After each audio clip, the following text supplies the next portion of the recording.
Well, folks, all I can say is we didn't think it was going to take that long either, and it did, and we apologize. We would have told you you could go see a movie or have dinner or something, but we are now back at 8:07, and I'll turn to the city attorney to see what could be reported out. Items 1A, 1B, 1D, 1E, 1F, 1G, and 1H were discussed with no reportable action taken. Item 1C is a matter to be reported out related to real property negotiations. Subject to conditions precedent, the City Council in closed session agreed to subordinate the city's existing deeds of trust in the affordable housing project known as Step Up on 2nd Street, located at 1328 2nd Street. The city's deeds of trust secure city loans in the amounts of $1,331,252 and $2,314,674 respectively, and will be subordinated to the deed of trust secured by Wilmington Trust, a national banking association, to secure bond proceeds in the amount of $9 million pursuant to a new loan agreement. The proceeds will facilitate, among other things, the rehabilitation of the property at 1328 2nd Street. In consideration for the city's subordination of its deeds of trust, the nonprofit entities constituting Step Up have agreed to extend the term of the city's existing regulatory agreement for 55 years, subordinate all other debt to the city's debt, deposit additional operation cash flow into a reserve account for the benefit of the property, and implement specified rehabilitation of the property. That is a report out that does not require action by the council tonight. Great, thank you very much. So you may be wondering, after that closed session took so long, my goodness, the council's going to be here till 2 o'clock in the morning again. I don't think so. I have some agenda management issues to announce. The first is item 7A, the PICO Wellbeing and Zoning item we were to hear tonight. It's being recommended by staff that we postpone that item, and I don't see any objection to that from the council, so that item will not be heard tonight. We've tried to let everybody who is going to come down know about that. Also, because we have only 6 council members here tonight, it is our practice to wait till we have a full council to make appointments. So all of the board and commission appointments and special body appointments we anticipated making tonight will also be postponed at least until our next meeting. With that, if the city clerk would call item 2. Item 2A is the city manager's report, economic sustainability strategy, and it's Santa Monica 2015. The Deputy City Manager, Anuj Gupta, will start that one off. Thank you, Mayor and Council. I'll just briefly set the stage before handing things off. So since this council provided direction just over 2 years ago to embark on an economic sustainability strategy, which was soon after I took on my role with the city, staff across several departments, but in particular the Housing and Economic Development Department and the City Manager's Office have been working hard at researching and scoping the defining trends that will shape our city's economic future. So we're now in the home stretch of this effort, and we've brought on a great consulting partner at Guidehouse to help us shape a set of recommendations and really an actionable strategy that will set us up to proactively prepare for and adapt to the disruption and the technological changes and trends that will come in the decades ahead. And what this is really about is ensuring that in a time of tremendous change, we do what we need to do to remain a thriving, prosperous community that stays true to those things that make us a great place to live, work, visit, and play, while really sustaining and enhancing our economic future. So with that, I will hand it off to Sean Fernando of Guidehouse. Sean. Good evening. Does that work? There we go. Mayor, council members, and the city managers, thank you very much. I'm really very honored to be here and to be working on this important initiative for you. As mentioned, my name is Sean Fernando. I work for Guidehouse. I spent over a decade working with cities, states, and regions internationally and also in the US in planning for this changing world, and adapting to that, whether it's on climate change, whether it's on economic transformation, whether it's on disruption and innovation. Cities around the world are thinking about and planning what those kind of reactions might be. And on that latter topic, disruption, innovation, and what it means for our economy and our civic well-being, the list of cities making proactive progress on that is pretty short. There's probably only Dubai, Seoul, and Singapore which are proactively thinking about these topics in this sophisticated way. And so Santa Monica, I would submit, is in good company. And I think that's testament to the vision, leadership, and the resources that the City Council has provided in looking at this work. So what is Santa Monica 2050? This work is grounded in the understanding that the world is changing rapidly and at scale. Technological and business model disruptions are changing our interactions with our economy, with our government, and with each other. Santa Monica has seen some of this before. In the past, the city transitioned from a manufacturing and aerospace manufacturing sector-based economy to retail, hospitality, and leisure. This place where you could shop, dine, and live a stone's throw from the beach, all the trappings of the good life. That was the kind of vision of Santa Monica in the past. In the last 30 years or so, we've seen Santa Monica intentionally use the good life as an economic development asset in the same way that other cities use highways and business incentives to attract businesses and talent there. The creation of 3rd Street Promenade, for example, and Santa Monica Boulevard as regionally attractive destinations for people to live, work, play, and enjoy in the city. Looking ahead to the future, we are seeing evolving preferences and expectations. In retail, that means Santa Monicans are using Amazon, for example, instead of going into stores. And people nowadays don't necessarily want or can afford even a two-door garage, two-door garage home, or even a job for life. So people's expectations and their abilities are changing in this world. So what we're trying to do with this effort is really to develop a set of strategies that we can kind of prepare Santa Monica to harness global trends, maintain economic vitality, and improve community well-being. And what that means is kind of addressing the kinds of questions which the city has come up with and faced in the last few years. Are impacts and disruptions such as e-mobility scooters a passing fad, or are they something more structural that's here to stay? And so part of our work is kind of going on this journey to discover and anticipate out over the next 30 years what might be, in broad strokes, the high-level principles that Santa Monica needs to think about when thinking about disruption and change. So what I want to do is kind of introduce to you this kind of concept of global trends and spend a couple of slides just showcasing to you how other organizations in the private sector, in the public sector, and the social sector are defining and thinking about global trends. And in a nutshell, there's no one clear definition of what a global trend is. So for example, you'll see here that this particular kind of framework thinks about climate change, resource scarcity, as well as demographic and social trends as some of the kind of global trends that are relevant in this context. In this picture, and again, the purpose is not to look too deeply into this, this picture kind of represents some of the global trends which are relevant in this framework, such as evolving communities. So we're seeing high birth rates in very many areas of the US. Currently, we're at a population of 330 million people, 330 million Americans, and we're due to hit 400 million by the middle of this century.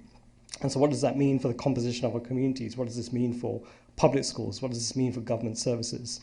We're also seeing economic power shifts. We're all hearing about the rise of China and Asia, and what does this mean for our global economy and the occupations and the sectors of the economy that are important to Santa Monicans. This one, for example, and again, we don't need to kind of read all of it, but just to call a couple of them out, cashless solutions might be part of a global trend that we're seeing. Smart being the new green. How do we kind of turbocharge sustainability with technology, and what does that mean for the composition of our economies? And again, this one, similarly, there are other frameworks which talk about global trends and what they mean. But essentially, there's no one kind of, singular definition of global trends. And so when you kind of unpack all of that, the kind of common thread which kind of binds all those together is essentially a significant disruptive change that causes worldwide economic and social upheaval. And this has been the framing for looking at this piece of work for Santa Monica 2050, because we can't say with certainty, in November of 2039, this is what the city is going to be this is what the city is going to be facing, but we can introduce some of the global trends and the directions of travel for what that means for the city and its economy.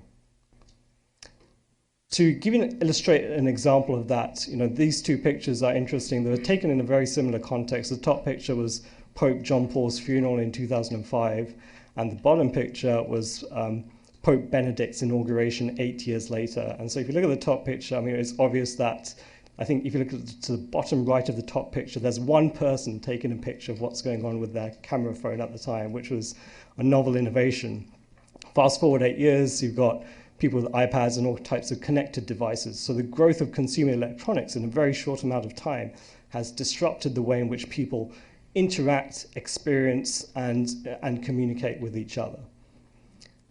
Let's look a little bit closer to home. So this was, Santa Monica Beach not so long ago, 2015. You fast forward a couple of years, we're seeing e-scooters. Shall we do that again?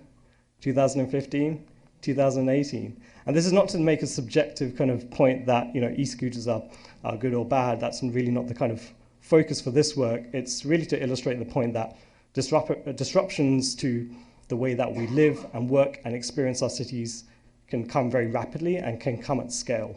And so the purpose of this work is to try to design a set of strategies that can respond to some of those. So the city has been through this process of research, analysis, and essentially identification of the key trends that this Santa Monica 2050 piece of work will focus on. And across the landscape of trends, we essentially narrowed down on these three. The first is connectivity, and essentially it's about the exponential increase in the ways in which people, goods, and services are connected to themselves and each other. The second is artificial intelligence, this kind of concept that computers with brains can perform algorithms and process data and make decisions a lot more efficiently than we can and generate more insights and richer patterns and recognition of than humans can. And the third is called user options, but it's essentially about choice. The combination of these things together provides us a richer selection of choice. So that means, whether we're choosing whether to dine at, a restaurant on Santa Monica Boulevard, or whether we want to open our phones and click on the Uber Eats app and order something from home. And essentially, all of these things can be considered either in isolation, but it's really powerful when you consider them together. So when you think about connectivity, for example, devices with devices that can talk to one another and can talk to humans, and the artificial intelligence required to process all of that. And all of those essentially kind of come together to provide us a richer set of options and choices for experiencing our economy and our society. That also means that user expectations for what they expect from government is also changing. So if people are used to opening up Uber and getting a ride-hail cab within 3 or 4 minutes, their expectation is changing in terms of government services. Do they need to necessarily wait in line at the DMV for 4 hours a day to get the next ticket? Whoops. We got a technology issue, ironically. Can we go to the next slide?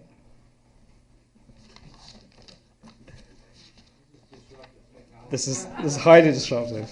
Disrupted my flow. Great.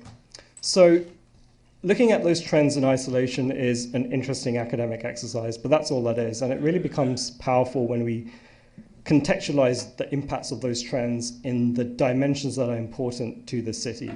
So, we want to look at what are the disruptions to Santa Monica's economy. So we've heard a little bit that Santa Monica's already undergone a transition from, a manufacturing economy into one that is services-based and is high in profile in terms of travel, hospitality, and leisure.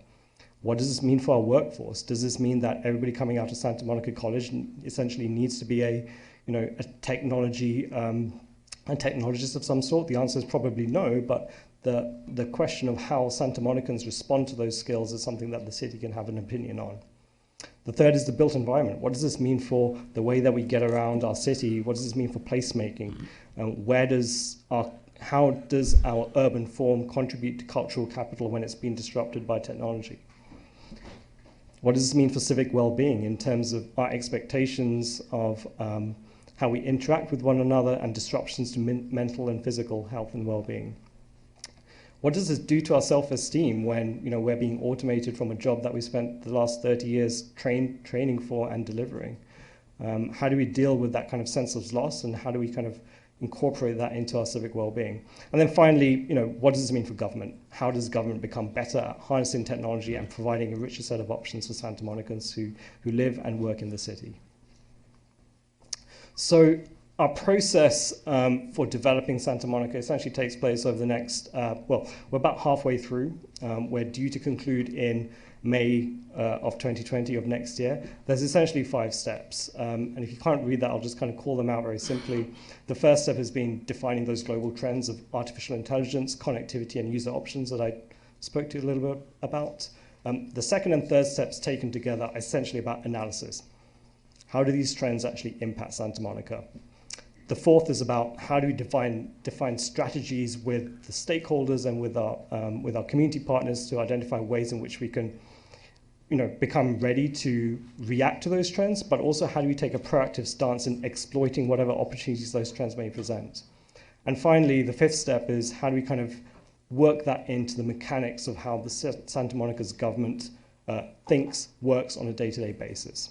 So that's a 5-step process, and we have 3 elements beneath that. One is kind of the strategy development, which is the research, analysis, and development of the strategic plan.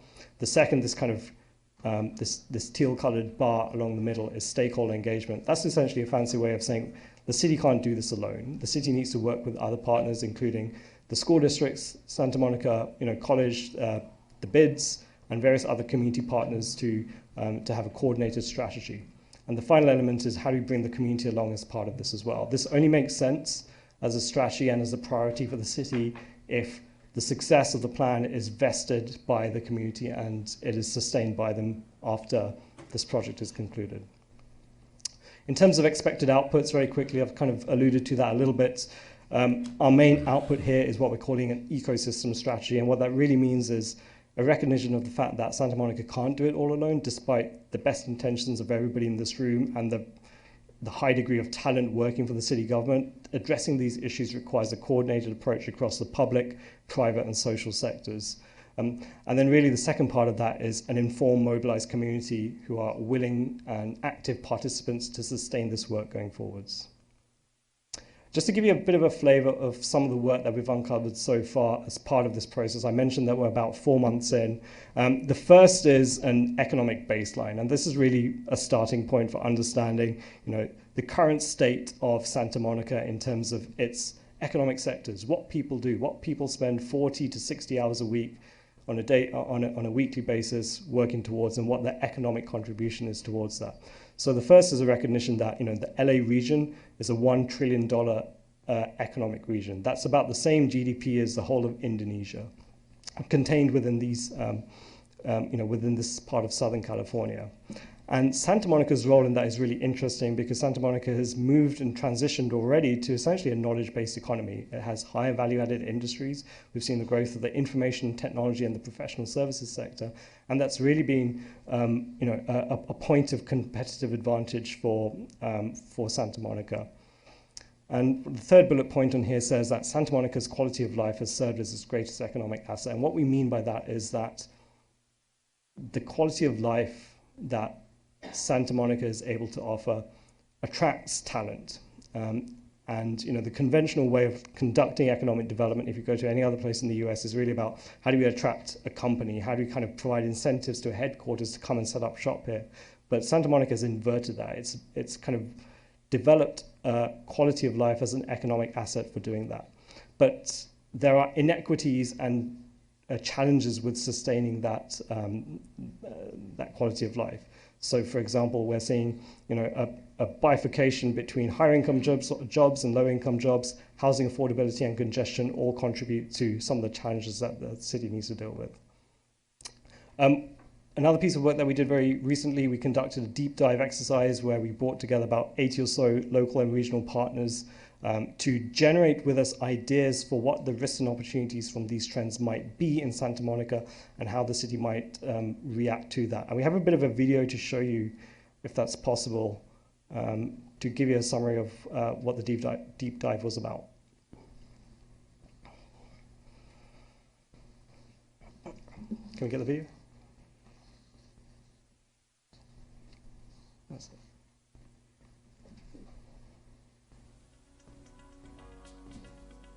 Today is a remarkable gathering of people from all over Southern California, some of the brightest people who know about our economy and how Santa Monica fits into the just titanic changes that are happening as the global economy reshapes how we live and how we work and how we shop and how we travel here in California. What are the trends that are relevant that we need to be thinking about, not just in the near term, not just in the next few years, but about the next 30 years? What we've done is brought together leaders from the Santa Monica region, the LA region, and actually all around the world to identify and think through the different disruptive technological trends that are happening in our world and what the impacts those trends will have on our economy, on our quality of life, on our environment here in Santa Monica. Working together to create a more thriving, equitable economy means that we need multiple diverse stakeholders at the table. We need business representatives, we need people from education, we need nonprofit, community-based organizations, we need parents, we need youth, we need all of these people sitting around the table talking about what our vision is, what our values are, and how best that we can achieve that. And this is a long-term process. We brought together lots and lots of people from many different backgrounds, from the city, from the private sector, big thinkers, a big diverse group that will allow us to get a real picture of what's going to happen in Santa Monica in the future so that we can input that to create the strategy. Really paying attention to what we value culturally as a community is going to be really important in this discussion. We're really studying and trying to prepare and adapt for a very different future that lies ahead. Great. So to kind of conclude and wrap up with some closing remarks, what we can expect from this exercise is not necessarily just a fancy looking report that sits on a shelf somewhere, but really what we're trying to do is activate a community of stakeholders and the general public and Santa Monicans to come and support this work going forwards. And what that means for you in particular, I would say, is be prepared to have a discussion on trade-offs and have tough conversations. You know, how do we kind of address challenges such as inequity in the city and how that's going to be compounded by this technological and business model disruption, and how do we kind of use the tools that we have, such as zoning, such as housing creation and transportation, to improve that. In terms of next steps, we'll be conducting an analysis of the global trends that we've uncovered so far. We'll be working to bring together a group of folks to kick the tires on the strategies that we develop, essentially, to kind of help refine our ideas and test this to make sure that these are responsive to the highest priority opportunities and risks that we're foreseeing. And then finally, as part of this, we'll be engaging with the Santa Monica community early next month, by holding a series of town halls and other public events to identify and prioritize their strategies and bring their values forward as part of this piece of work as well. That concludes the presentation. Thank you. Deputy City Manager, anything more? I thought it was fascinating that presentation was interrupted by a forced upgrade. I think many of us fear the future will be full of forced upgrades. That was irony at its best. Thank you, Sean, for that. At the end of the year, most people are looking back on the year gone by. I think it's important. Here in Santa Monica, our last city council meeting of the year, we're actually looking forward. There's a lot to come in this process for Santa Monica 2015. Of course, before we make any real decisions, there'll be full public hearings after all the workshops that were just mentioned. So this is very much an ongoing process. Thank you again for the presentation. I wonder, is that available anywhere online for members of the public who may have had a hard time reading the tiny print? Yes, we can certainly post it. The video is available on our YouTube channel, and then we can post the presentation as well on our. We have a homepage on the santamonica.gov website. Okay, great. Thank you very much for that report. And Ms. Anderson-Warren, I think it's time to find out who's been traveling. So I have to ask the question, do any council members have any brief reports on travel since last week's meeting? I don't think we've gone anywhere, so we'll move ahead on now to our consent calendar tonight. Okay, consent calendar. All items will be considered and approved in one motion unless removed by a council member for discussion, and you have no request to speak. Unusual. I'll open the public hearing and close the public hearing, there being nobody who wants to speak. Does any council member wish to pull any item from the consent calendar? Councilmember Moreno. I'd like to pull 3B so as to avoid any conflicts with my family business on the pier. Okay, so 3B is being pulled. Are there any other pulls? I would entertain a motion for the remainder of the consent calendar except for 3B. So moved. Second. That has been moved by Winterer, seconded by Davis. and we will take a roll call vote on everything except 3B. Councilmember Moreno? Yes. Councilmember Himmerich? Yes. Councilmember Davis? Yes. Councilmember Winter? Yes. Mayor Pro Tem O'Day? Yes. And Mayor McCune. Yes, so the consent calendar, with the exception of 3B, has been unanimously approved with 6 council members present. If Councilmember Moreno would, as quickly as he could, leave the room. Under state law, we have to wait till you actually exit the door. He's out there on the fire escape for this one because it should be quick. A little chilly out there. That's Okay, item 3B is the Pier Bridge Replacement Project Design Contract Modification. And I will move approval. Second. That has been moved by Councilmember Winter and seconded by Mayor Pro Tem O'Day. Any discussion? I see no request for such, so a roll call vote, please. Mayor Pro Tem O'Day? Yes. Councilmember Winter? Yes. Councilmember Davis? Yes. Councilmember Himmerich? Yes. And Mayor McCune. Yes. So that item 3B passes 5-0, unanimous of the council members present and not recused. We can bring Councilmember Morena back in before the milk freezes or whatever's happening out there. And we can move on to our 7th item, which has been postponed. So for those who missed the announcement earlier, we were to tonight have heard an ordinance amending our zoning code and talking about the Pico Wellbeing Project. That has been postponed. It'll be heard maybe our next meeting. I'm not sure we've scheduled it yet, but that'll be coming back to us. And so we'll move on now to our staff administrative items. So next we have item 8A. It's the boards and commission discussion, and I'm giving a brief, hold on a second. I'm giving the brief staff report. And for those of you who haven't met Nikema Newsom, she's my assistant city clerk. Okay, so this boards and commission, I'm presenting to you several topics for discussion, providing recommendations and seeking direction regarding policies and procedures for our current boards and commission and task force. So being that Santa Monica is such an engaged community with a variety of complex needs, now is an ideal time for us to undertake to review the boards and commissions.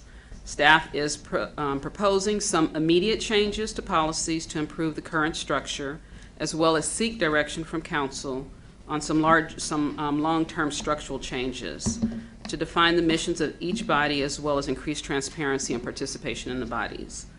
So there are currently 16 boards and commissions and task force, 3 nonprofits, 2 district-appointed boards that you guys are responsible for appointing. And as the number has increased over the past 20 years, there has not been any sort of oversight or review of these bodies to make adjustments for overlaps in purview and goals. To be more in line with the city's sustainable purview, with the city's framework and framework priorities, a comprehensive review would create an opportunity to align the advisory bodies with the framework priorities. So before you on the staff report are 5 recommendations, but I want to have you consider them in a different order than what you have in front of you. So I'm asking you to first tackle the review of the first one, which is the Task Force on the Environment, making it a permanent commission, and to approve their name, the Commission on Sustainability and the Environment. So as you know, the Task Force on the Environment has been around for 25 years. It was established to address environmental programs and policies.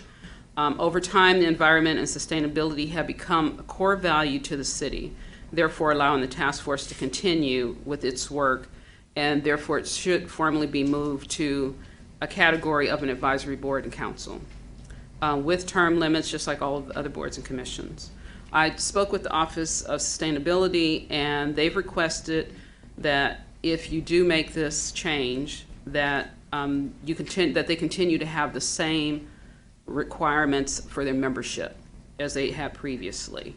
And they also asked that staff would be required to review the applications before and then provide you guys with recommendations. The second request I'm asking is to combine items 2 and 5 together. And so that would be the review and comment on staff recommendations for changes to the general policies and procedures governing the bodies, boards, and commissions. So the first is to shorten the required time to complete ethics training for newly appointed members. And I am adding a note to here And this would be for people who have not completed training for other boards within the last 2 years. So I had a question come up from a member of the public who said that what if someone serves on another board and commission so I just wanted to add that to the resolution. Not allow members to serve on multiple boards, commissions, and task force simultaneously. This is something that came up because out of fairness to allow more participation, and then there's also a matter of keeping up with who served on the 3 terms, and you guys have enough people to vote, having 5 votes. So it would allow more members of the public to be able to serve. And then we're asking that the commissions and the task force utilize the same agendas and minutes templates as you guys use for the city council. And then provide direction to us, the city clerk, and the city attorney to establish required training for commission advisory boards and chairs, which we have heard from everyone is much needed, as well as establish consistent training guidelines for staff liaisons in order to better understand their roles and responsibilities, as well as permitting city funds to be used for the purchase of individual business cards. And again, city attorney, this was another suggestion, and council members, you guys can decide on this, except for quasi-judicial bodies. And then reporting any prolonged absences to the city clerk, which you guys have addressed in previous resolutions. So if you agree to these procedure changes, I ask that you then adopt the resolution incorporating these proposed changes, which I referenced. And then next, I would ask you guys to discuss and direct me to work with the city manager and the city attorney to prepare an ordinance or resolution for the ballot measures to remove the city charter, to remove from the city charter and add to the municipal code all the provisions authorizing certain boards and commissions that are currently in the city charter. And this would make it easier to make future changes for then enabling provisions of those bodies. And so the bodies who are currently on the city, in the city charter are the Airport Commission, Personnel Board, Planning Commission, Recreation and Parks, and then the Santa Monica Library Board. And then finally, as previously stated, it's time for the city to perform a comprehensive review of all advisory bodies in the city of Santa Monica, excluding nonprofits and district boards. So I'm asking council to go with the direction to provide direction and take the necessary steps to establish a community working group to provide a comprehensive review of all boards and commissions in consultation with the city manager and the city attorney, and then come back to the council with recommendations on suggested best practices, including consideration for consolidation for boards and commissions that have duplicative or similar purview. So my office will work with the city manager and the city attorney's office. We would get an outside consultant or firm to create the community working group to perform the comprehensive review. The working group would consist of residents, active community members, and former boards or commission or task force members. The outside consultant or firm would be retained. They would be appointing the group members, the working group members, assist with establishing the scope of work, perform a board self-assessment survey, which means that they would interview the boards, the different boards, develop basic board responsibilities, evaluate board structure and effectiveness, review governance best practices, and work with the community working group to arrive with recommendations. So myself and the city assistant city clerk met with department heads, staff liaisons, and all of the community and cultural service commissions to come up with items to be considered for the working group. So as a result of our meetings, the commissions under CCS, which is the Social Services Commission, the Commission on Older Americans, and the Disabilities Commission, all provided letters and a formal resolution as their comments on the onset of a possible consolidation. So that's what you had in your packet, the letters that you received. That was their way of giving you in advance what they would like to see. The remaining bodies expressed support for the comprehensive review. So the goal is to establish the community working group and have a report back to council by spring 2020 in order to adopt some of the changes prior to the 2020 annual appointments. And so there were some other things I wanted to mention that have come up since the staff report was released. that I would ask you guys to take into consideration. Should any staff-assisted bodies be included in the review? And so this came up, those task force and working groups that you guys don't appoint, but staff time is utilized to manage those meetings. And then the other, are there any thoughts to strengthening the local conflict of interest resolution?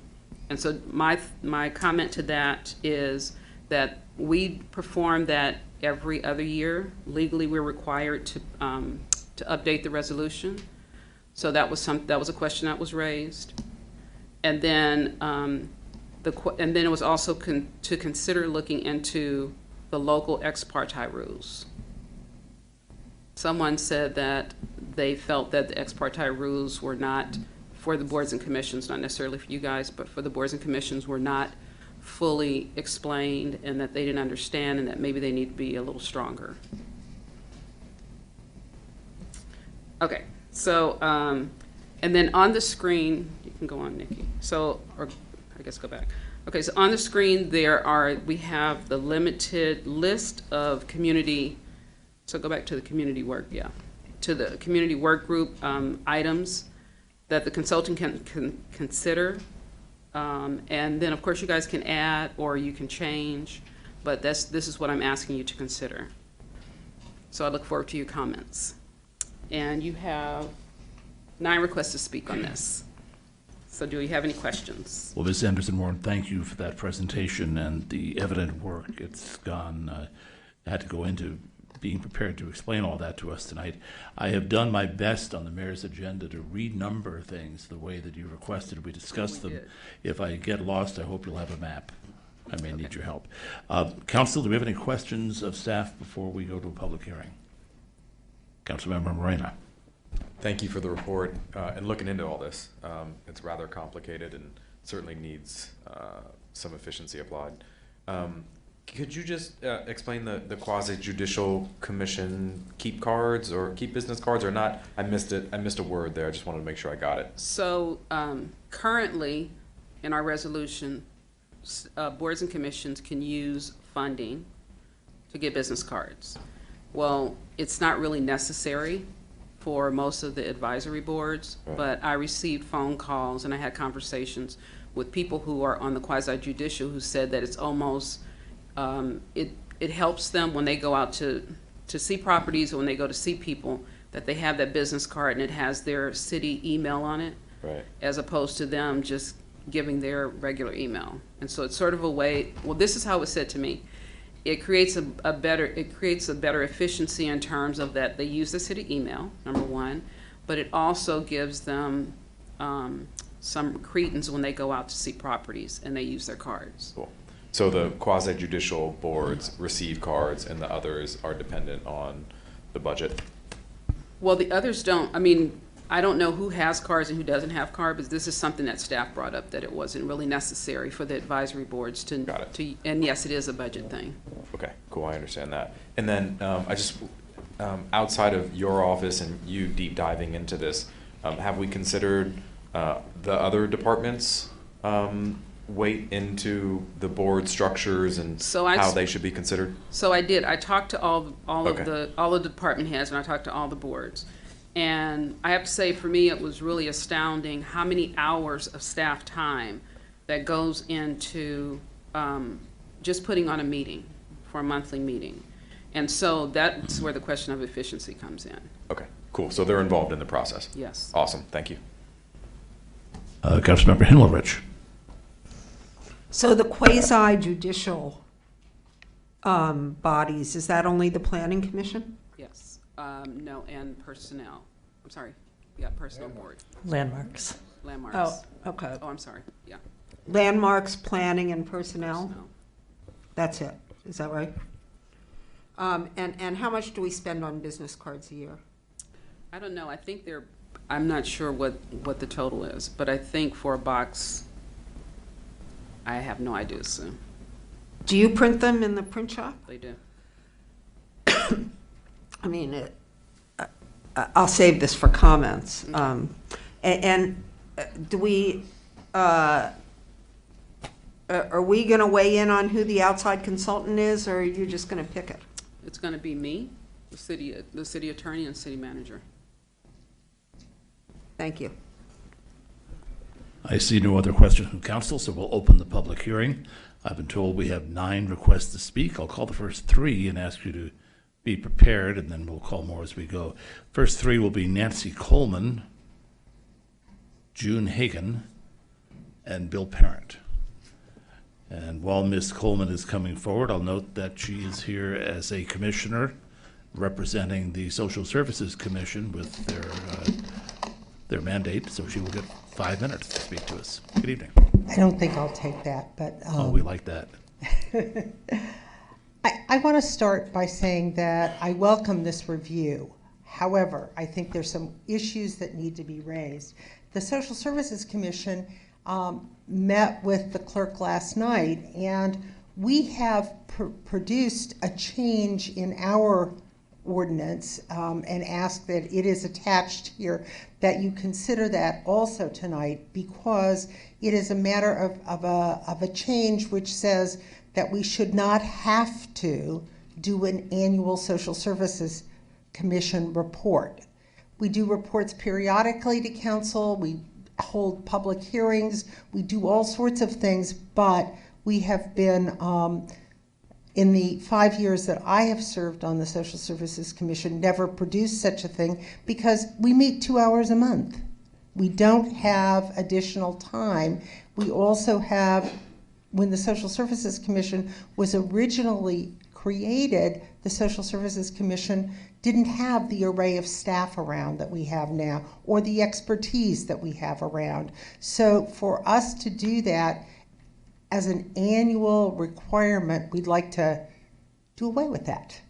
And say that one of the things that I think we're doing and have been doing is looking at particular issues, making inroads into particular issues as they arise and as we can gather information and provide a public forum for those kinds of issues.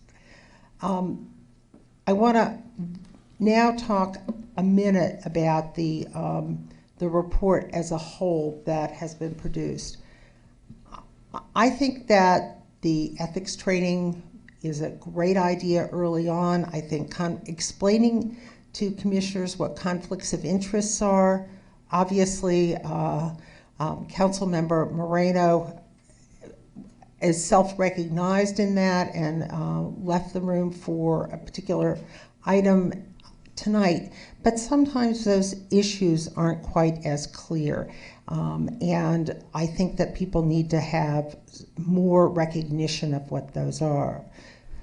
The second thing that I think is important is that as the consultant, whoever that might be, and the body that is put together as an advisory committee, they ought to not just talk to the staff.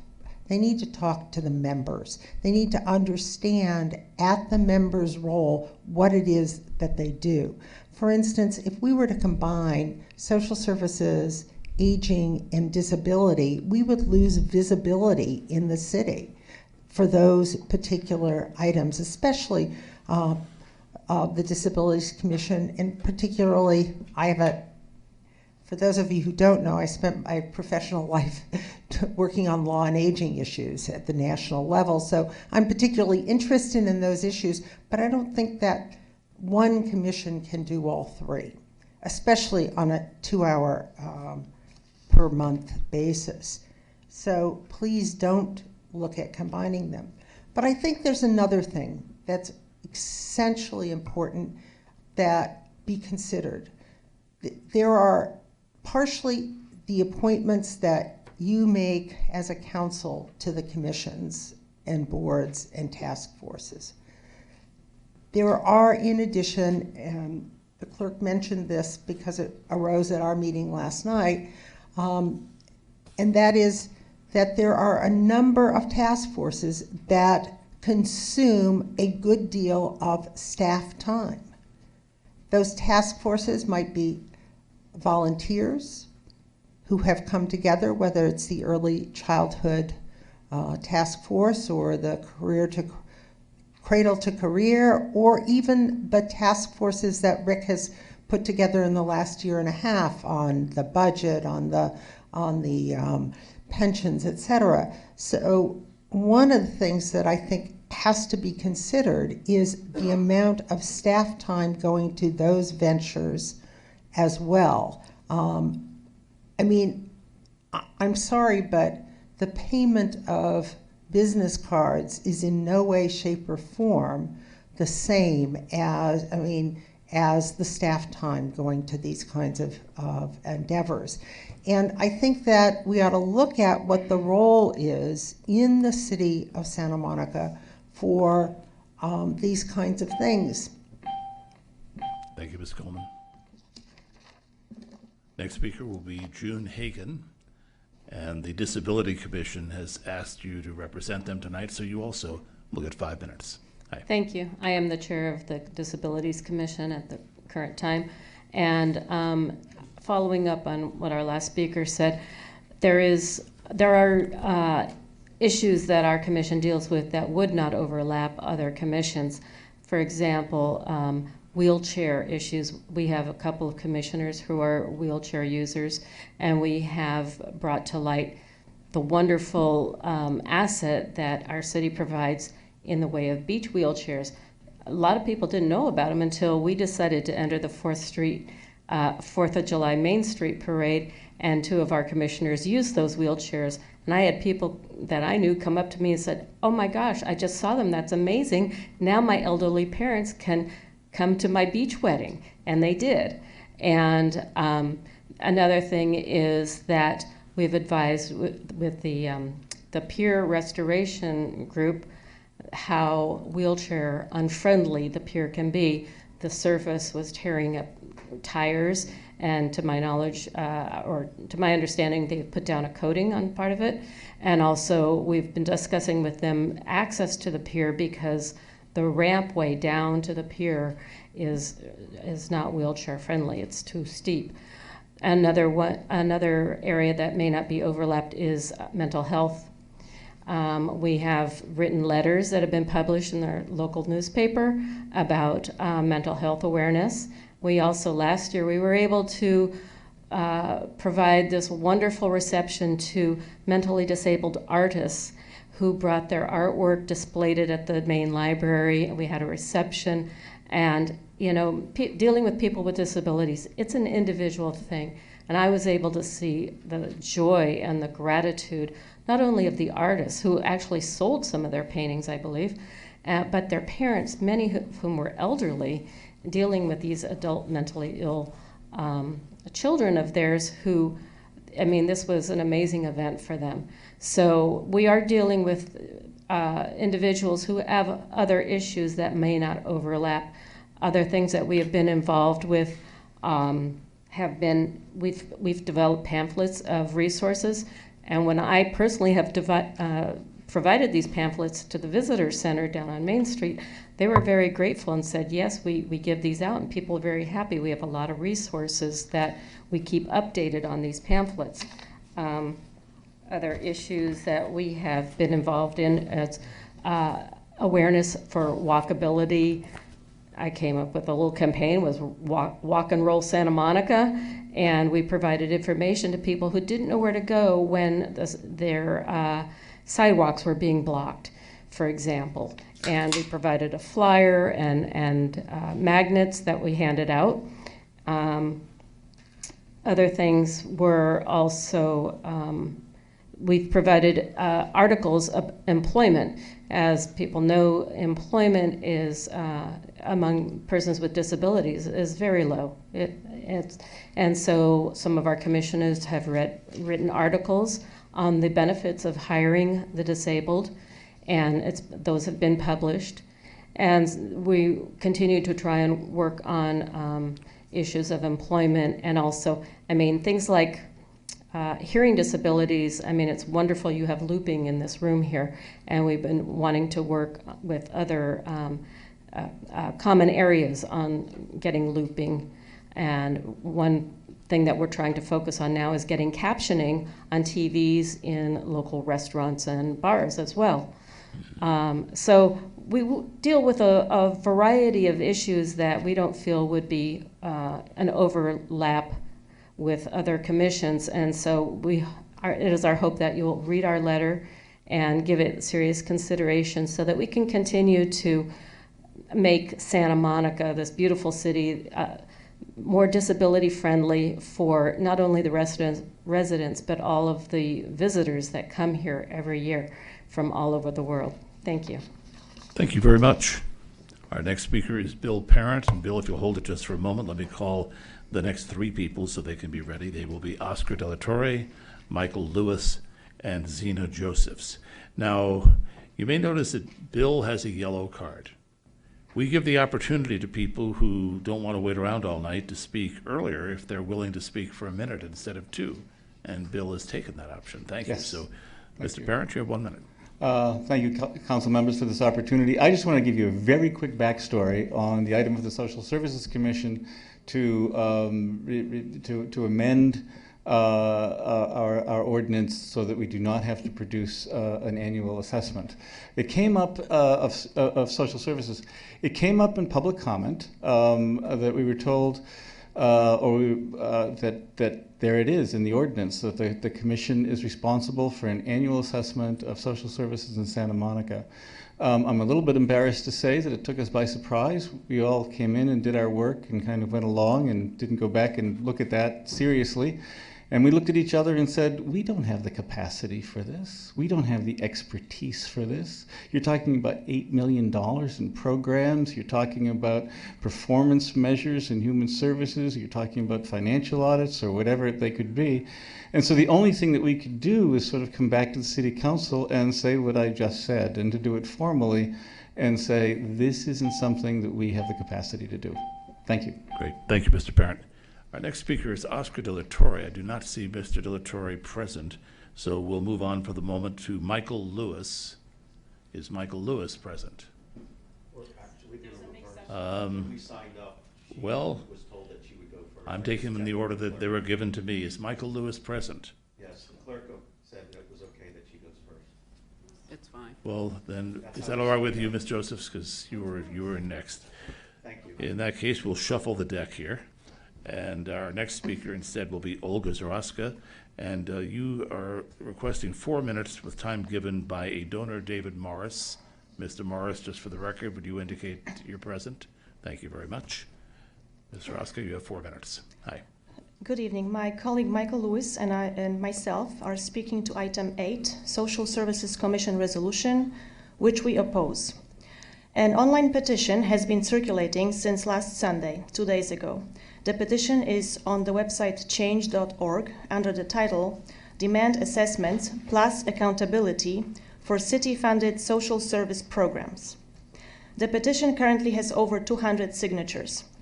We have submitted the petition to the Council as our written comment, and it has been posted on the City Council online agenda under item 8. I will now read the beginning of the petition, and my colleague Michael will continue. The petition is entitled Demand Assessments plus Accountability for City-Funded Social Service Programs. For decades now, the Santa Monica Social Services Commission has failed to prepare the annual assessments of social services for the City Council as required by the Municipal Code.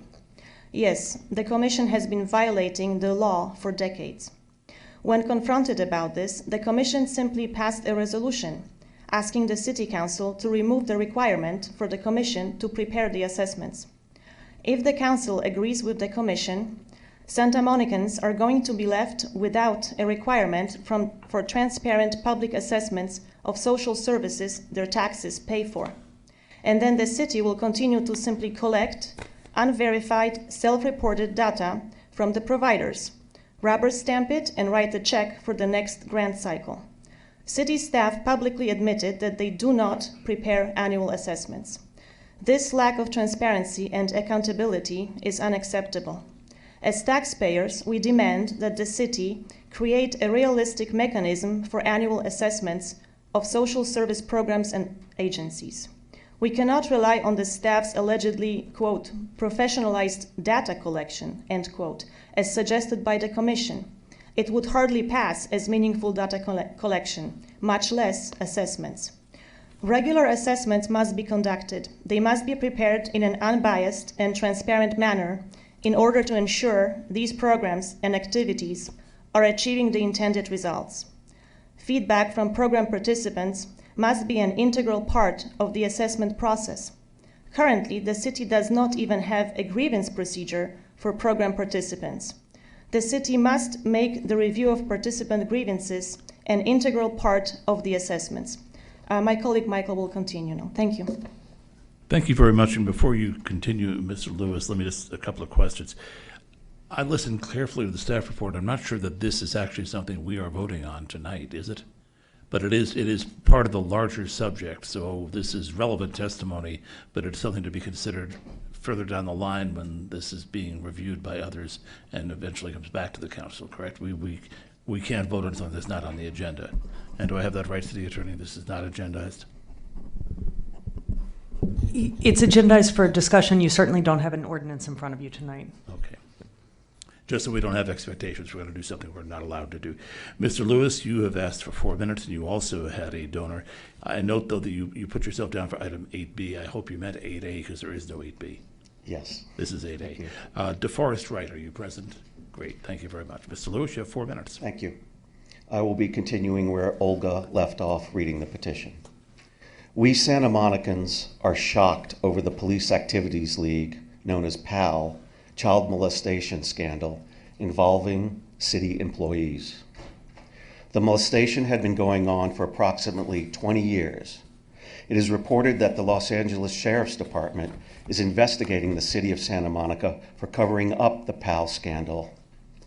Imagine that a grievance procedure had been in place and assessments had been conducted over the last decades. It is likely the assessments would have picked up something was wrong. Similarly, the annual assessments could have picked up that something was wrong with the city's sole provider of homeless services, OPCC, DBA, the people concerned. Case management, which is the core service leading to permanent housing, exists mostly on paper, not in practice. The Human Services Grant requires that the city monitor the performance of the provider, but this is not done. Despite well over $1.6 million per year in funding going to homeless services, we still see many homeless people in our neighborhoods and parks. Program participants and their advocates have been reporting for over 2 years now that homeless services are not fulfilling their main goal, moving people off the streets and into permanent housing, and with supportive services. If programs for children and the homeless have been so neglected and lacking in accountability for so long without any real assessments, serious concerns arise about other areas of social services, for example, seniors, women in crisis, and the disabled. The council must direct the city staff to create a modern-day process for assessing these programs. If the staff and commission are incapable of fulfilling this fiduciary obligation, they must work with a qualified consultant and/or citizens monitoring committee to get this necessary process underway. We Santa Monicans demand that regular assessments be put in place to prevent waste, fraud, and abuse of public funding and prevent harm to program participants. We will continue collecting signatures in support of this petition after this city council meeting. Again, this online petition on change.org is entitled Demand Assessments Plus Accountability for City-Funded Social Service Programs. Thank you very much. Thank you, Mr. Lewis, and I'm sorry for the confusion over the order of your speaking there. We got that sorted out. I'm glad we did. I want to thank our next speaker, Zena Josephs, for her patience in letting them go first, but I have to ask you for a little bit more patience. Just a moment, because I need to call 2 more people who are about to speak. Dolores Sloan and Kay Ambers. Ms. Josephs, you have 2 minutes. Thank you to the city clerk for the report. The Social Services Commission resolution requests that the council delete the requirement that they prepare an annual assessment of social service agencies and programs because, quote, the city has professionalized the collection of data and evaluations of human services grants and programs since 1982, end quote. In 2012, Common Ground, a nonprofit organization offering free HIV testing, announced plans to move from Lincoln and Bay to Lincoln and Cedar in the Sunset Park neighborhood. Common Ground was a human services grant program participant. It seemed that one of the requirements was to record the number of client visits per month. And apparently, in order to boost its numbers, Common Ground started recruiting homeless teenagers hanging out at Venice Beach to come to its small storefront facility by offering free pizza and condoms. The manager of nearby O'Reilly's Auto Parts stated that his employees were finding used condoms and discarded women's underwear in the beds of the company pickup trucks when they came to work. A resident who shopped for supplies at nearby Mattel said she felt intimidated and harassed by the teenagers. We then discovered a record of antisocial behavior by Common Ground's teenage clients over a 10-year period. The Human Services Division itself had written a letter to the council in 2005 that described ongoing problems, and the Police Department Crime Prevention Coordinator had held 4 community meetings at the request of Bay Street residents. Police and Fire Department logs showed 38 calls for service from 2009 to 2012. A Bay Street resident described years of being subjected to sexual harassment, trying to keep her dog from eating human excrement left on her block, being afraid to let her children play in the front yard or walk to school, and finding used syringes in her front yard. Despite all of this, Common Ground continued to receive grants year after year. So what kind of professional evaluations was the city staff using, and have they improved since 2012? Thank you. Thank you, Ms. Josephs. Our next speaker is Landmarks Commissioner Dolores Sloan, I believe former chair of the Landmarks Commission. Good evening. Good evening. I'm not here, though, representing the commission, and I regret to say that we did not know, we were never advised that this process was taking place, or we would have discussed it at an agendized meeting and been able to appoint someone. However, I am here as a citizen, and I have comments on this subject. First of all, I'm delighted at the recommendation for training and orientation of all new members. I think that that's really needed. In my discussion with people who are members of different commissions and boards, I know that this is very much needed, and I'm glad it's there. Secondly, I am really pleased to see that the roles and duties of the staff as well as of commissions and boards is listed also as one of the subjects to be included in this assessment.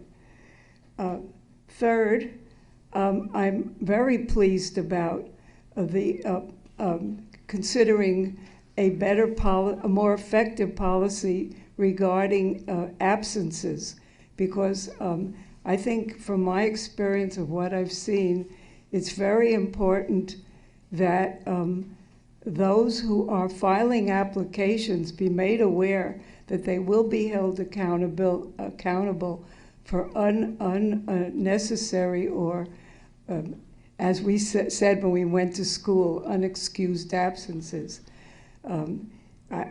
Unfortunately, that happens in every commission. Thank you, Ms. Sloan. Thank you very much. I think I have a question for you from Councilmember Himmelrich. I have a question for you from Councilmember Himmelrich. Yes, did you want to just finish your thought? Oh, thank you. Yes. And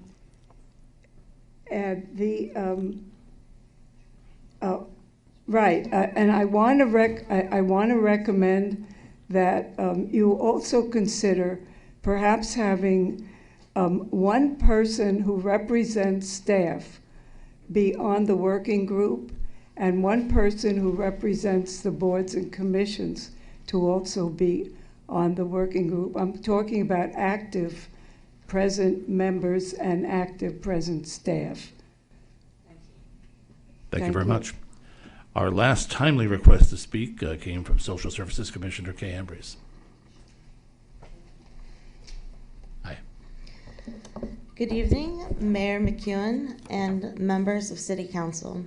My name is Kay Ambrose. I am a member of the Social Services Commission, but I am here tonight to speak on my own behalf. I did not vote in favor of the Social Services Commission resolution that is attached to your agenda packet, and I wanted to take a moment to provide some context for my vote. While I strongly support the recruitment of commissioners from diverse backgrounds who have personally experienced homelessness or individuals who have participated in programs funded by the Human Services Division that is newly added to the resolution, I believe that the annual reporting is an important function of our commission. Reporting helps ensure accountability and transparency, which are crucial objectives of any commission. Ultimately, commissions facilitate participatory democracy by providing a forum for the public to engage with delegates of their elected representatives. That's you. Creating uniformity among commissions will help them more accessible to the public, and I'm happy to see that the community working group that will hopefully be established will be addressing this issue. Thank you. Thank you very much. We did have one request to speak that was timely that I'm going to go back to. Oscar de la Torre, as he returned. He was not here when his name was called, and he is not here now. Council, we have a late request to speak. What's the pleasure of the council on that? For 1 minute. Second. Moved to hear for a minute and seconded. Voice vote on that. All in favor? Aye. An easy aye for Gray Bright. Mr. Bright, the only person I've ever seen drive a desk around Santa Monica, and a man who's just gotten his dream job, as I understand it. Exactly. He's wearing the sweatshirt. No advertising. I represent. Good evening, council members, residents, and friends of Santa Monica. My name is Gray Bright. Over my 7 years as a Santa Monica resident, I've wholeheartedly embraced everything our magical city has to offer. In return, it gifted me all the fulfillment I desired. For the past 2 years, I've had the privilege to serve as board member on the Santa Monica Pier Corporation, a position I have sadly resigned from halfway through my 4-year term, as my wife Kyle and I were recently presented with an amazing life chance card reading "Relocate to Rhode Island and help Hasbro create the world's best play and entertainment experiences." And when you're handed that card, you don't turn it down. Our headquarters are steeped in history. We've got games everywhere. If you're ever in Rhode Island, please come along and say hi. While my departure is regrettable, as mentioned by Councilmember Winterer and McEwen at last week's council meeting, joining Hasbro as the Senior Director of Design is my dream job. Thank you for your wonderful comments. I flew back to Santa Monica specifically to personally attend my final board meeting and to be here tonight to say thank you in person. The position has been amazing. My 1 minute. Thank you all. Thank you. Thank you. Well, that closes the public hearing, Council, and I would challenge us to maintain that level of enthusiasm as the matter is now before us, starting with any questions we may have for staff as a result of the public comment. Are there any questions? If not, we're ready to go into discussion. Who would like to start? Well, Councilmember Davis got to the button first. Yes, because I pushed the wrong one. Yes, well, that's the advantage of knowing how to work the system. So I really want to thank the clerk and her staff for putting this all together. And I think that for the most part, the recommendations are well taken. I do have a couple, I guess, comments. And one was something, and I think Ms. Sloan mentioned it. It seems to me that the working group, since it's going to be evaluating the various boards and commissions and how they should be aligned, maybe should include 1 or 2 staff people who are familiar with the work that goes into staffing the commissions. My sense is that different commissions take different amounts of staff and staff time.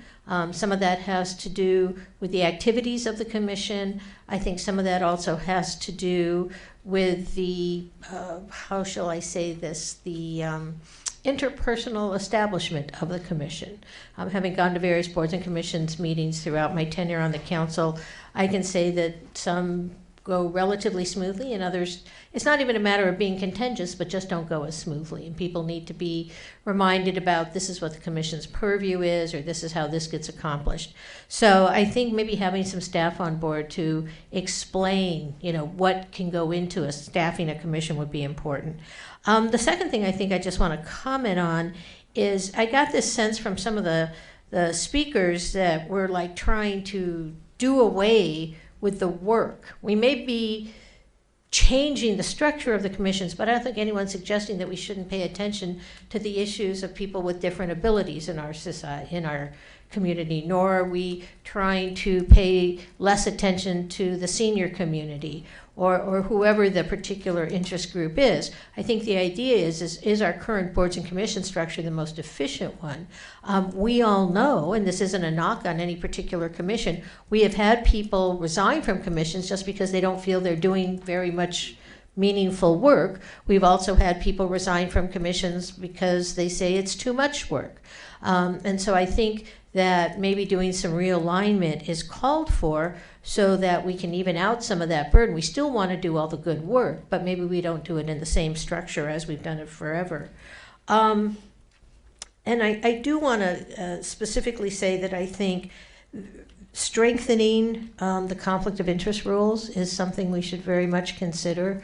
And I don't know how that feeds into how we evaluate people to be appointed to boards and commissions, but I think it needs to be very clear that these are supposed to be advisory bodies to the city, and in some cases they make very important decisions or they're quasi-judicial, and so I think just making sure that we have the best conflict of interest rules I think will be key. And then I also agree certainly with better explaining and maybe strengthening the ex-parte rules. The Coastal Commission just went through that recently. Because especially with boards and commissions, unlike council or maybe even planning commission, which has a little more structure to it, if you see a social services commissioner or a commission on the senior community person in the store and you start talking to them, and then you see another one at an event, and all of a sudden, things like the Brown Act could be implicated, that sort of thing. And so I think, making sure that people are clear about what they can and cannot do in terms of ex-parte rules and general communications. And then I'm just going to finish by saying that I do think that additional training is really key. As I said, I've been to very many various commission meetings, and I think not just training on the generalized ethics, but appearance of impropriety, even those things that may not be technical conflict of interest, as I said, but might be worth mentioning to people that their ethical antenna should go up if things arise. But also just making sure that people understand how the meetings are supposed to run. A lot of people come to boards and commissions never having been to a public meeting. And that doesn't mean that they're a bad person, it just means they don't have experience. But as a result, sometimes the meetings can get more difficult. And I think just having training so everybody's on the same page would be very valuable. So I really appreciate the work that's being done. I guess the final thing I would say is, since we're going to have the working group, I'm wondering how much input you need from us tonight, rather than I know you've asked specifically about the environmental task force, but other than that, it seems like the working group can answer a lot of these questions for us by taking a deeper dive into that. But I'll listen and see what my colleagues have to say about that. Mayor Pro Tem O'Day. Yeah, I know the report did a good job of kind of laying out the work of getting through all of this, and to give us some sort of a framework to begin to understand it. I think it's a good idea to get this community working group going. I appreciate the comments from Councilmember Davis for inclusion of staff, because few people appreciate the breadth of the work that our boards and commissions are doing. Most people who engage with the boards and commissions are engaging with one, maybe two. So experienced staff and community members who have served on multiple commissions or directly worked with those commissions and planned their agendas or their work would be really important. As I see it, there's there's boards and commissions that provide participation and input to community members, so there's a way to sort of an outlet for them to be involved. There's others that are providing advice, others that have a charter role or delegated authority from the council. So I think the social services input tonight was really particularly useful, as you see sort of the mission of the commission itself has, to a degree, at least in this report, kind of been overlooked and needs a relook as to whether it's even appropriate that the commission would be set up to do that. So the many layers of trying to get through sort of what is the real purpose of the commission, what legal changes need to be put in place, in this case an ordinance, in other cases the charter changes, is a really tall task for this community working group, but a really important and valuable mission. I think as to training, we have also, I think we ought to be considering including sex harassment training and equity training to make sure that people have an understanding of these issues and how to apply them in the role that they're participating in as a representative of the city and the city's values. I wonder if tonight is the night to make decisions beyond establishing, beyond this recommendation for the community working group. I kind of think let's have the community working group look at the whole breadth of issues and not, I don't see a need to tackle some of the other recommendations, but I am interested to hear if council members see that differently. Councilmember Himmelrich, I have changed and corrected the spelling of your name on my screen. I hope that populated over to yours. I took the G off the end. I would say it sounds like Himmelrich. Let's not go there. Yeah. Anyway, I know. Anyway, thank you, Denise, for the report, and I do think that we need to rethink this in view of the long time that's gone by since we've done it. I am a little concerned that an outside consultant is going to pick the community working group. I'm not quite sure how it should be chosen, but how do they know who to pick? I mean, I think that that it's possible that representatives from staff and from the commission should be selected from staff and from the commissions. I mean, we know the staff that's most involved, and perhaps the commissions can have a say in that, since they know who their most effective leadership is. I don't know how an outside consultant would ever know that. So I think that there must be some selection process, and that is a little different than having an outside consultant pick a community group that's going to advise the outside consultant. So I think that probably the city manager, the city attorney, and the city clerk can think about that. I asked a question about the business cards before because I do think it's a goodwill thing we do on behalf of our commissioners. I think that most of the commissioners put in a lot of time for no compensation and no real accolades other than our dinner with the movie. And I think that my experience with business cards from when I had my own office was that they were maybe $15. I don't know what they are, Denise, but what are they? A box. So how many commissioners are there? 100, I think 169. Well, somebody, okay, so if it were 100, okay, if it were, let me think about that. So it's about $7,000, is that what it is for cards? 8,000. I still believe it may be worth it. I don't think it's such a big expenditure, and I'm guessing most commissioners never asked for them. I certainly never did, because most of them have jobs. Okay, just saying that.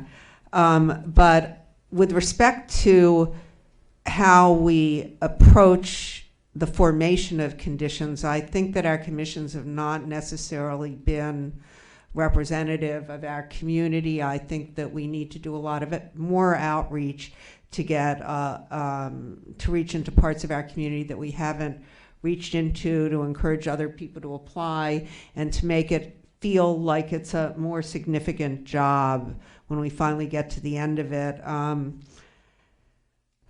And I think we don't do a great job of doing that. I think if we can make the commissions more effective and to have them actually be whatever they are, whether it be advisory bodies or whether it be information suppliers or whether it be an evaluative process, I think that we need to give them more respect. And finally, I think that that it shouldn't be an insider game to be on a commission.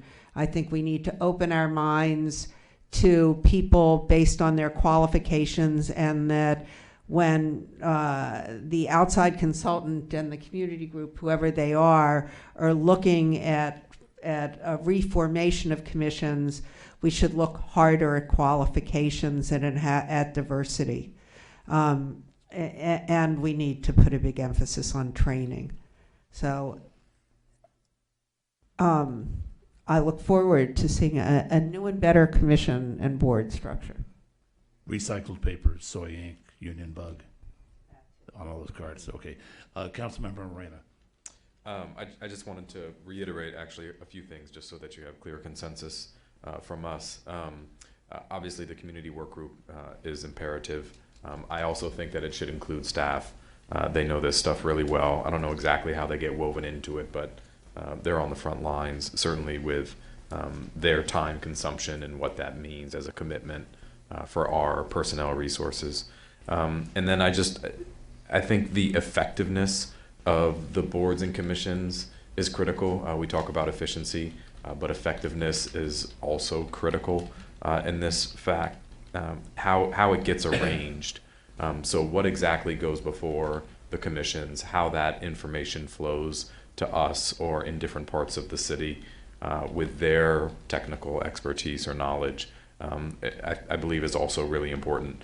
So then in that process, the absenteeism somebody mentioned, I think is important. If somebody can't make it to the meetings, then maybe it's an overcommitment on their part. And so there should be some rules guidelining how people participate in the process. And then obviously the ex-party stuff is really important, and the Oaks training is also really important. And then the last thing, just because I'm sensitive to all of the rules and how things work on boards and commission, just that general training I think is really helpful and useful. So question time is for questions and comment time is for comments. But just to give people the breadth of how civil service actually functions, I think is really important. And then if there's additional skills, trainings, workshops, we often get invited to different places to learn new things. It would be great if that was available to commissioners as well. Thanks again for the report. Councilmember Winter. So I'm generally in concurrence with everything my colleagues have said, and particularly the idea that we should just let this working group go out and do its thing and come back to us rather than sort of send specific ideas their way in advance of their analysis of our current situation and recommendations for the future.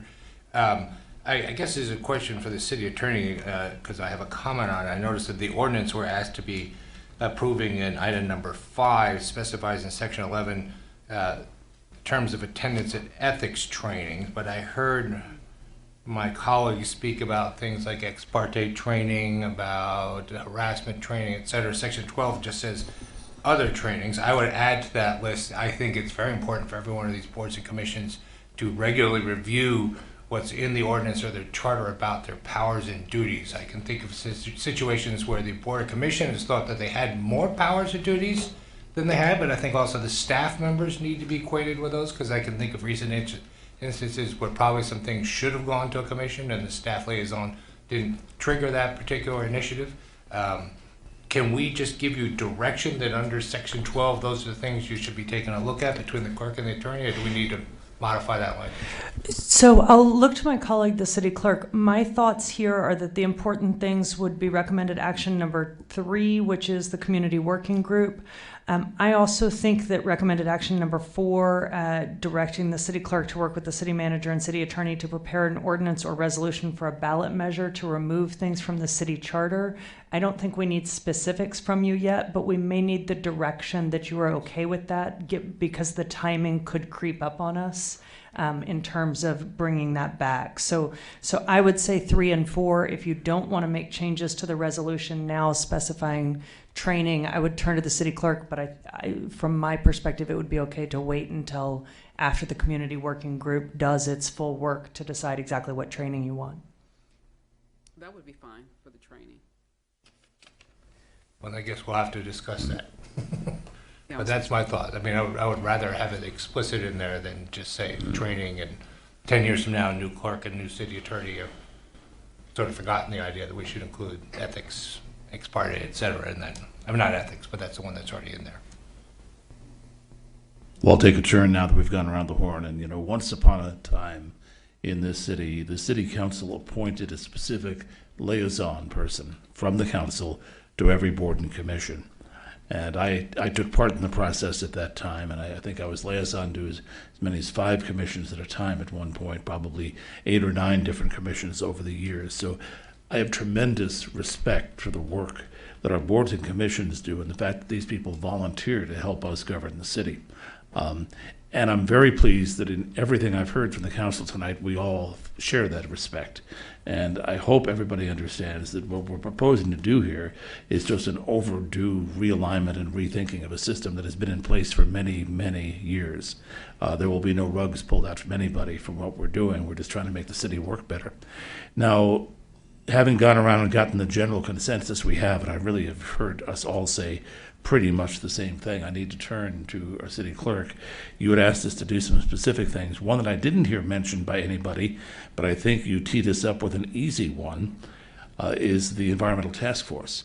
Now, back in the early 90s, when we were about to write our very first sustainable city plan, the city council at the time appointed a task force. Task forces traditionally do limited time specific jobs. After 25 years, I think it's pretty safe to assume we've decided that the environment and sustainability are an ongoing interest to the city. So the clerk is asking us to change the status of the environmental task force to a permanent commission with the same rules that go on other boards and commissions. And I believe you had a suggested name. I don't remember exactly what that was. Commission on Sustainability and the Environment? Yes. So how does the council feel about that? It doesn't probably require a lot of discussion, but a motion would be in order. I'll move item number 1, which is the staff recommendation, change the status of the environmental task force to a permanent commission with the same term limits as other boards and commissions, and with the name of the Commission on Sustainability and the Environment. Okay, so we have a motion by Winter, a second by Morena, and a request to speak to the issue by Mayor Pro Tem O'Day. Well, this is a good example. What I was suggesting is that this might better be taken up as a question alongside all of the other commissions by the community working group. The environmental task force is important to us. We do want to, I think, recognize its status and as being permanent. But it's also a commission that has long tenure among the members, or a task force that has long tenure among the members with a number of technical experts participating. I'd hate to lose the technical expertise that's inherent in that task force.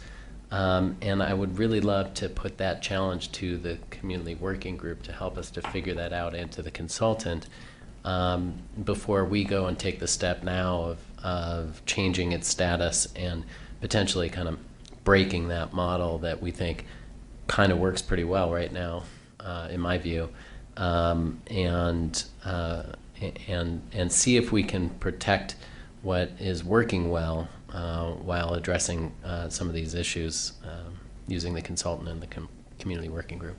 Mayor, as the maker of the motion, can I respond to Mayor Pro Tem Davis? Sure. If it's okay with Councilmember Davis, who was next in the queue, sure. So my understanding is that the recommendation in greater detail is, and this has been vetted by OSC, is that we keep the current technical requirements for the task force, just elevate it to a board and commission.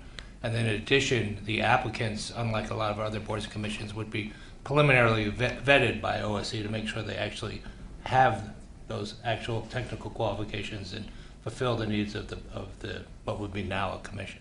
Right. Yeah, I think that's a valuable mitigation. The question is, do we have enough depth in the community to continue to replenish those technical spaces? Because, I mean, Mark chaired that commission for probably 20 years, or as long as it's been there.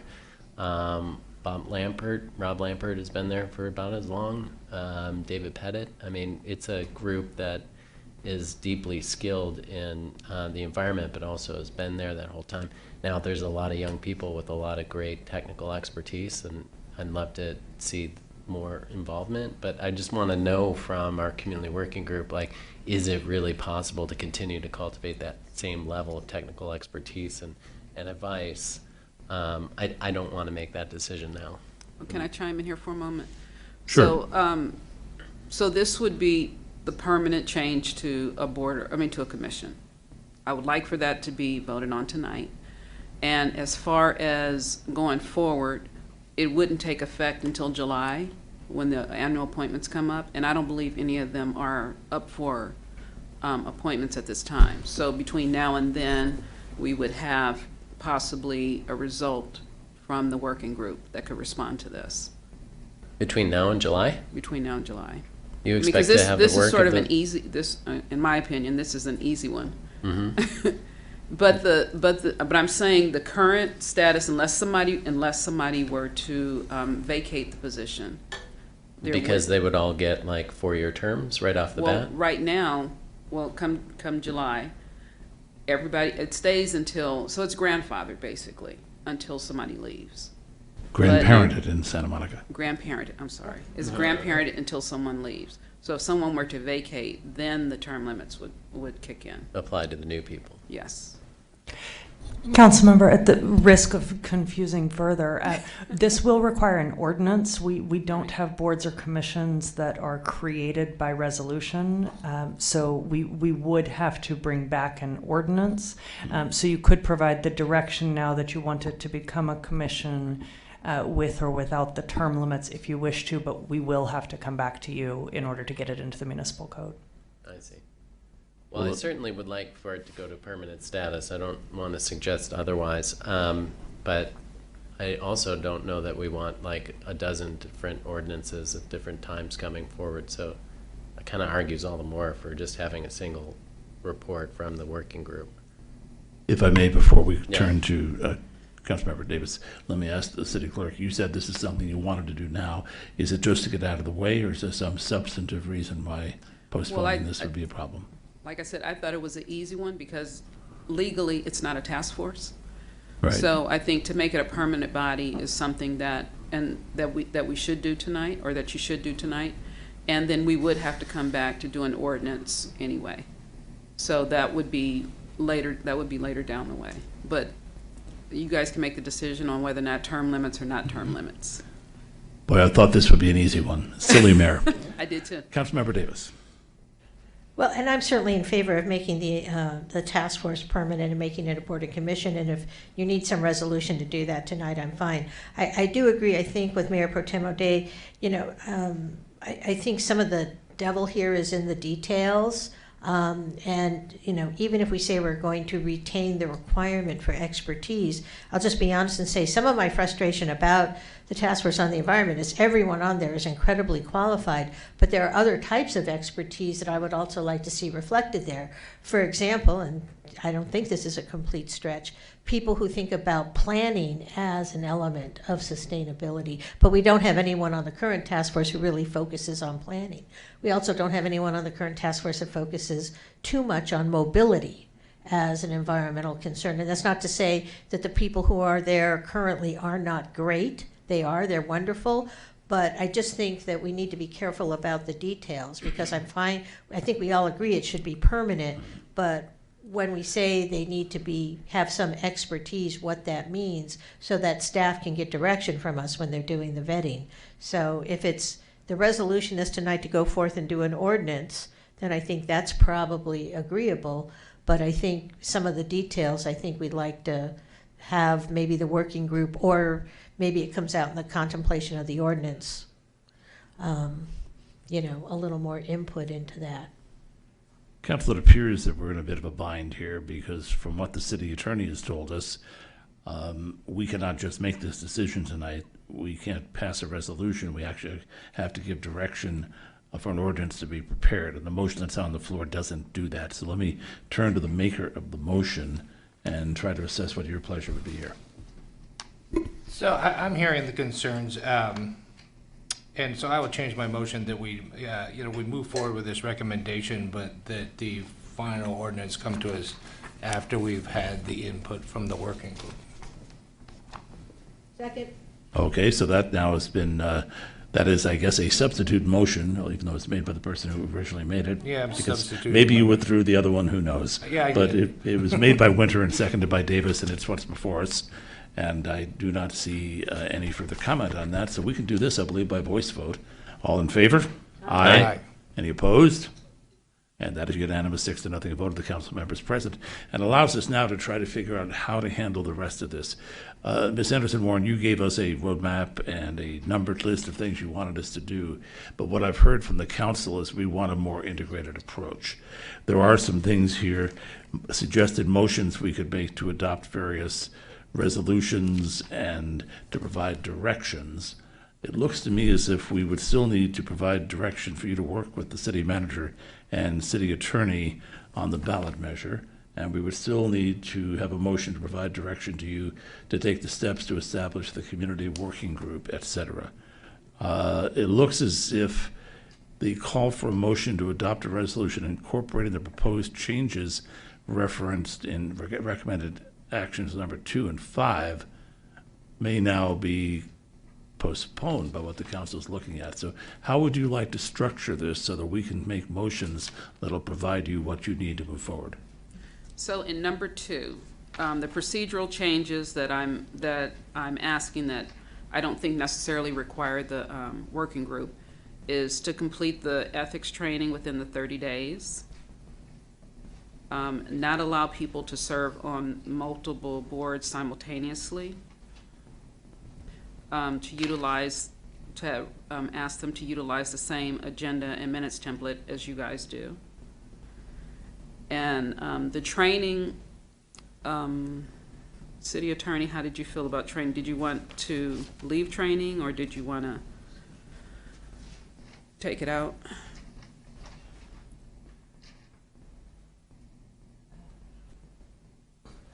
I think that's up to the council whether they would like to shore up our conflict of interest training right now, or whether they want to allow the working group to look at all training together.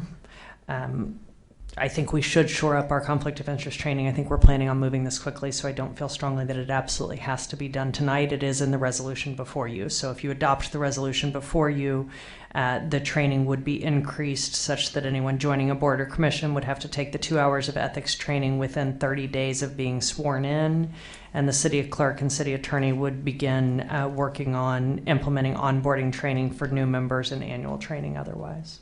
Councilmember Winter, do you have a motion in mind? Yeah, well, so my thought is that what we might do is approve the resolution, because I think it's important to get out there as soon as possible, the required ethics training within 30 days. And then that section 12 of the ordinance might be something that we give direction for the working group to take a look at for further modifications of that language to include additional trainings as the council suggested. But I think we ought to go ahead and do this. So with that in mind, I would move. I think we've all reviewed the staff recommendations as an item 2, and we've heard feedback. We all think that's a good idea. So I would move item 5 with the stipulation that section 12 of the ordinance be reviewed by the working group, operating under the assumption we're going to authorize the working group subsequently. Second. Okay, so that is moved by Councilmember Winter, seconded by Councilmember O'Day. Councilmember Davis, to the motion? Yeah, so I just want to make sure I understand Section 12, because it says the clerk in conjunction with the city attorney, because I do think it's important, particularly on conflict of interest and ex parte rules. Those are really legal issues. And so while the working group can certainly contemplate options there, I think it's really important that if our goal is to strengthen those, that needs to come from the city attorney's office, because conflict of interest can be the technical economic conflict of interest that we all think about in very specific terms, and that comprises the bulk of the ethics training. But we all know up here, I mean, tonight, Councilmember Morena probably wasn't legally required to recuse himself, but because he wanted to avoid the appearance of impropriety, did so. And I think that's a model we want to set for all our boards and commissions. So I just want to make sure that I'm fine with leaving it to the working group, but want to make sure that the city attorney really has direct input into that process.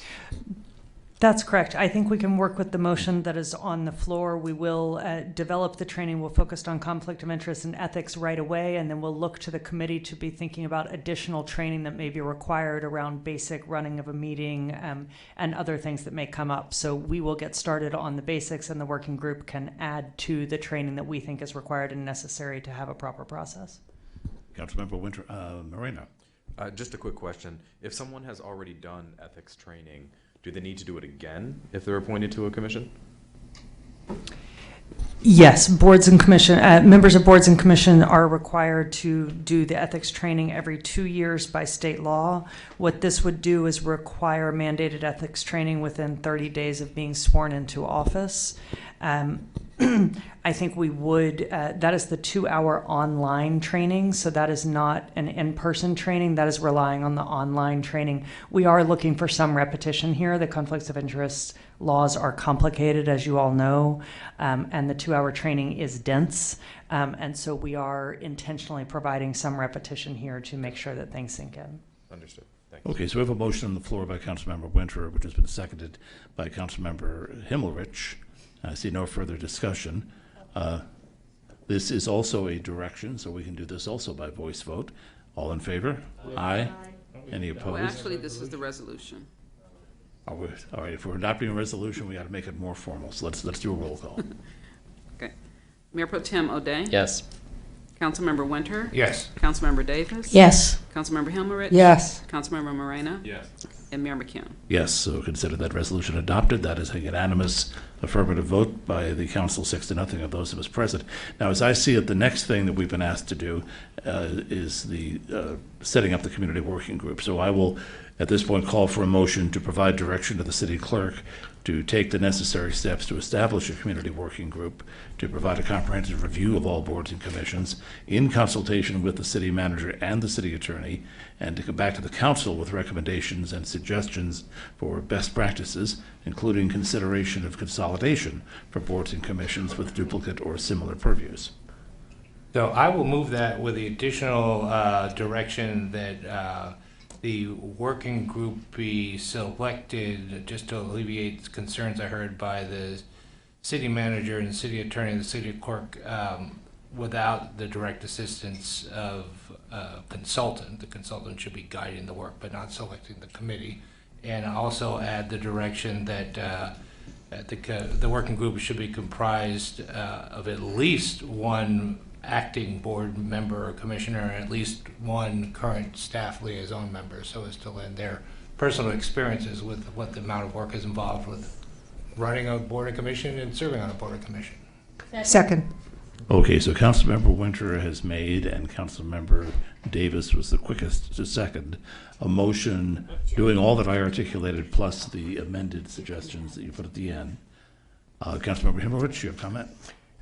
Yeah, I actually have a question. So we know that state law and sometimes other laws have an overlay on the way we put together these boards and commissions.